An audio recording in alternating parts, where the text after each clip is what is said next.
Hello नमस्कार दोस्तों and welcome to international insights.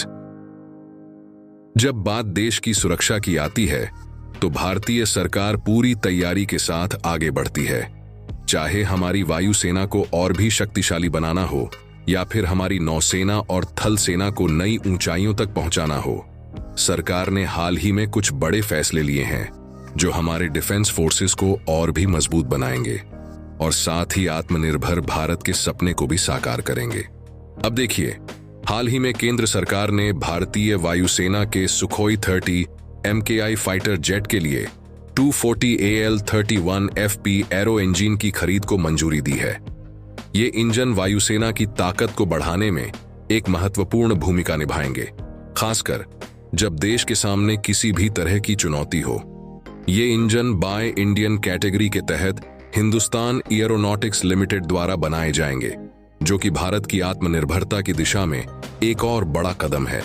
इस पूरे डील की लागत 26,000 करोड़ रुपए से भी ज्यादा है। ये कदम इसलिए भी अहम है क्योंकि ये इंजन 54% से ज्यादा स्वदेशी सामग्री से बनाए जाएंगे। इससे ये साबित होता है कि भारत न सिर्फ अपनी रक्षा तैयारियों में सुधार कर रहा है, बल्कि वह आत्मनिर्भरता की ओर भी तेजी से आगे बढ़ रहा है।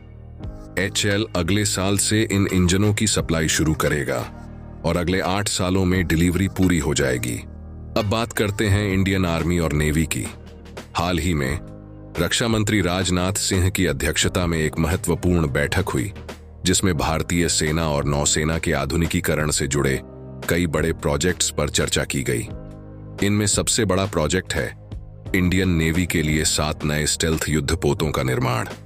ये युद्धपोत प्रोजेक्ट 17 ब्रावो के तहत बनाए जाएंगे और खास बात यह है कि इनका निर्माण भारतीय शिपयार्ड में ही होगा। यह एक बहुत बड़ा कदम है क्योंकि ये युद्धपोत भारत में अब तक के सबसे आधुनिक स्टेल्थ फ्रिगेट्स होंगे। इस प्रोजेक्ट पर लगभग 70,000 करोड़ रुपए का खर्च आने की संभावना है और इसका टेंडर मजागन डॉक शिप बिल्डर्स और गार्डन रीच शिप बिल्डर्स जैसे शिपयार्ड के बीच विभाजित किया जाएगा। इसके अलावा भारतीय सेना के पुराने T-72 टैंकों को नए FRCV टैंकों में बदलने की योजना पर भी विचार किया जा रहा है। ये टैंक मेक इन इंडिया के तहत बनाए जाएंगे और इनमें 60% से ज्यादा स्वदेशी सामग्री का उपयोग होगा। इस प्रोजेक्ट पर 50,000 करोड़ रुपए से अधिक का खर्च आएगा। तो देखा जाए तो सरकार के ये फैसले सिर्फ डिफेंस फोर्सेस को मजबूत नहीं बनाएंगे, बल्कि मेक इन इंडिया और आत्मनिर्भर भारत जैसे अभियानों को भी नई ऊर्जा देंगे।